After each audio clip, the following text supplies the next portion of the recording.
There's Mike with his Komodo with all the load on. There's me with all my load. And there's a convoy that's ready to head to the hills. So we're off. The old Ford 7610 and a new Komodo.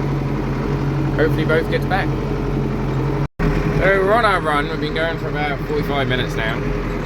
My leg's going to kill me at the end of this run because tomorrow I'm going to drive a tractor for 6 hours to the farm. So it keeps popping out high range. If anyone knows where I can get the shaft that the ball bearings go into to hold it into high and low, then I'd be interested. Apart from that, the load seems to be going pretty good and we seem to be cruising along. Got a few ditches to go through. I'm not sure if my family members up ahead is taking video clips of that or not, but they have. Hopefully they'll send them to me and I'll put them in this video for you. And then the next video will be getting close to the end, I guess. So we will catch you in a second. Fucking window.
can-do attitude.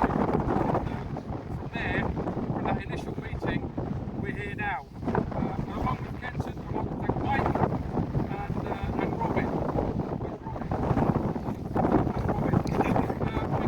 And the families as well, and Sharon, because about 3 weeks ago on a beautiful sunny day, we had 2 tractors, 4 vehicles, 14 pieces of rock, a digger, the cement mixer, and everything else in convoy coming across the piece of land to put this in.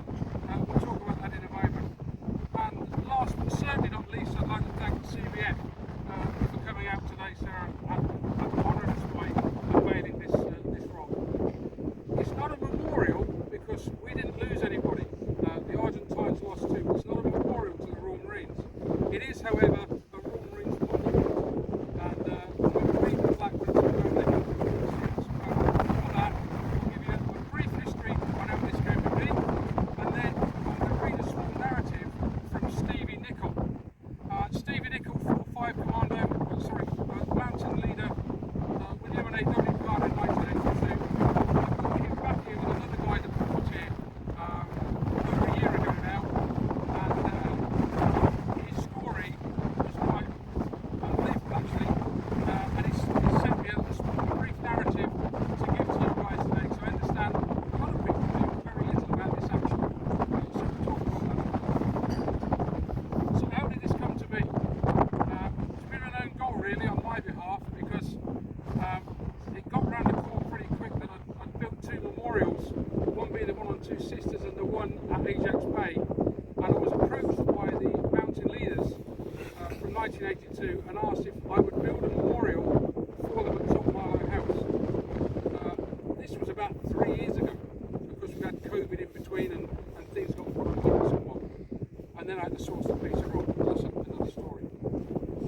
So I agreed to build it, and then after putting the plans in place really about 3 years ago, Steve Nicol emailed me and said, we've got to change the part, we don't want anything building, we'd like a big lump of rock to symbolise the mountain leaders. So we went from building a memorial to sourcing a piece of rock, and that involved several trips down to the quarry with Mark Shaw, spending many times down there trying to source several pieces of rock. He pulled 4 pieces out that weighed 3 or 4 tons, and once we'd got them out and I looked them over, I decided that they weren't suitable. Having driven down here many times, and most of you will remember this lump of rock, right in the middle of the big rock crush up from Estancia, and I thought what a lovely piece of rock that would make for the memorial, or for the monument. So I approached Kenton and we made it happen, and here we are today.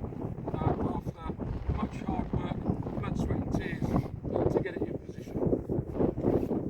I'm going to read you a small narrative now which Steve Nicol sent to me.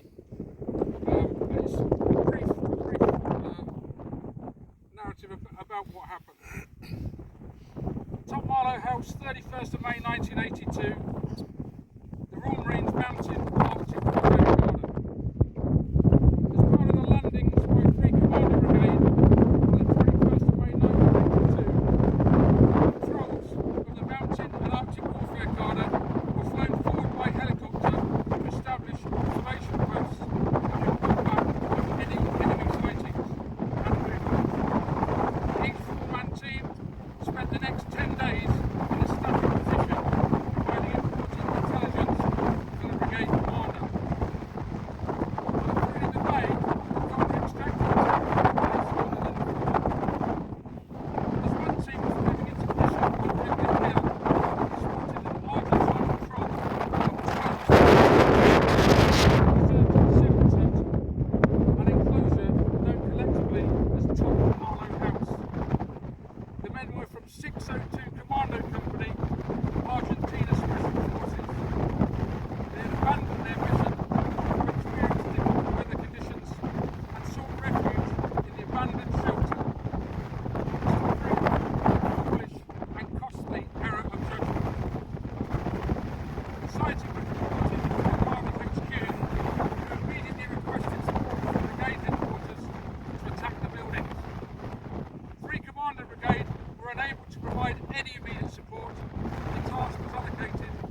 men were flown forward by Sea King on the 31st of May. As the helicopters were unable to later, as the helicopters were unavailable until later than had been planned, they departed in daylight instead of the planned assault for first light. In addition to the delayed departure, the radio link with the observation post had dropped out. It meant that the assault would take place without any further intelligence or any other developments at Marlow House since the initial sighting.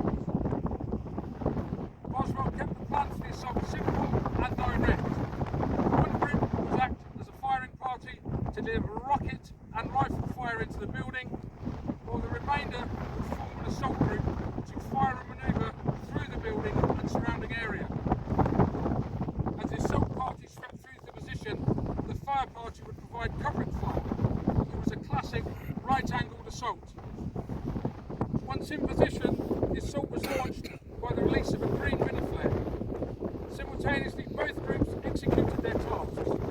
Two sailboats with four 66mm anti-tank rockets from the fire party were directed at the building, with the firers rising to a kneeling position in full view of the house to acquire their target. The preliminary construction of corrugated iron sheeting and timber frame failed to detonate some of the rockets.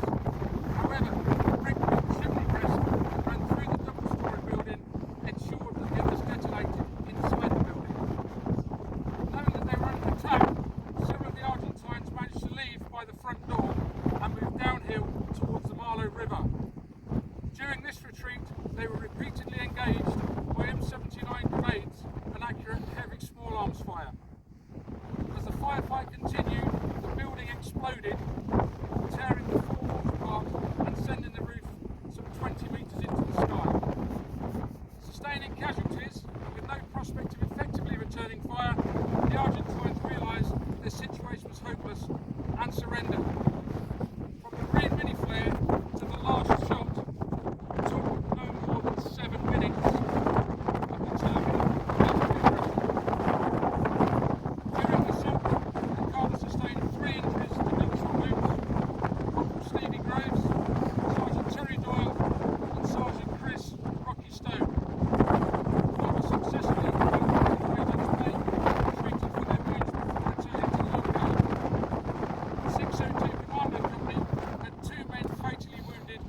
had Rod Boswell, still comes to brief those qualifying today, and so it really resonated with him, and he's sticking with their relations. I could have never found it. I'm glad I found it today, despite following everyone else. But I got to brief myself, my wife, and Chris out here. And that same day, he was sort of sending pictures back to Rod and Kingston. So to be invited back today,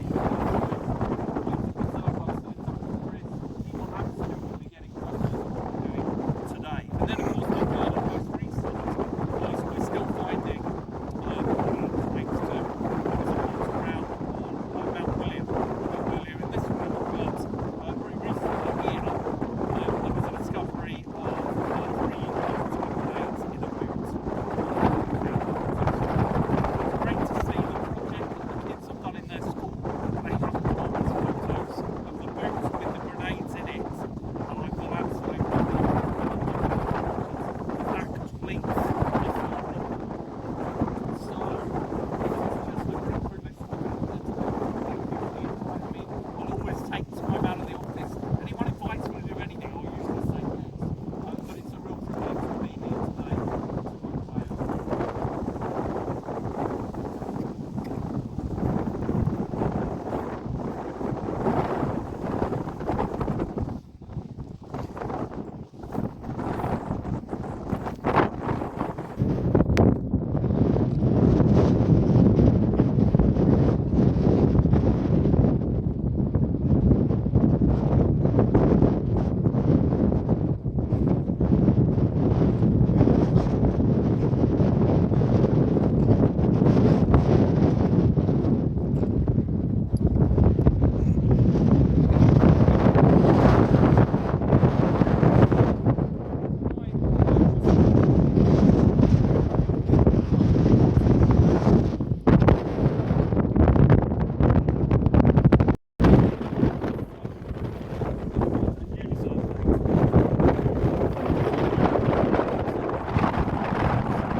Just as a quick reference.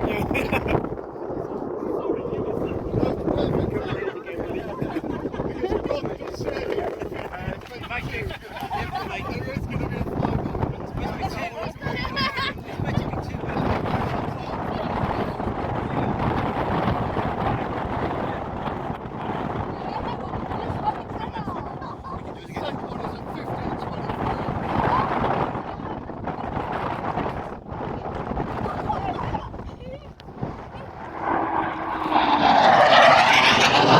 We would like to thank absolutely everyone involved in the memorial or the monument for the top Marlows. Curly for his work and organising, Mark Short at the quarry, at Pony's Pass Quarry, for helping us out with the stone, for cementing it in, and a few others that helped us out along the way. Curly did mention just about everyone that was involved, and we would like to say a big thank you for Curly for organising it, and thank you for the guys that helped liberate us in '82. Hopefully you'll enjoyed the video. Sorry it wasn't much, but it was quite windy. We apologise for the wind. It was a nice challenge of a job, and it was one of those jobs where it gave good rewards. We would also like to say that we did the job as a charitable event to say thank you to all the troops during the conflict that helped us, because if it wasn't for those guys, we wouldn't be here today with our families and our homes, and the least we could do is this little job. So a big thank you to absolutely everyone and all the veterans, and a big thank you for Curly for helping some more people know about the Top Marlow, because it's not a very well known place. The shithouse is still there and it's intact, so rumours of it blowing up is not actually true. It could be an outhouse.